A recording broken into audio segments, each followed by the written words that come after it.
because we're expecting the children to save us all. But how can they save us?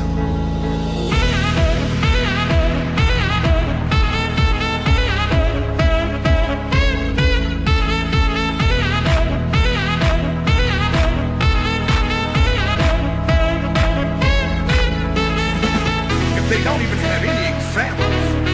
Well, what kind of examples, preacher? Examples of leadership, love, peace, joy, and harmony. Those examples of caring and sharing. See, we must break those generational curses that plague our families and communities. They must know that knowledge is power and wisdom is gaining understanding. The Bible says, train up a child in the way they should go, and when they become old, they shall not depart from it. I always hear us preaching that famous slogan, each one teach one.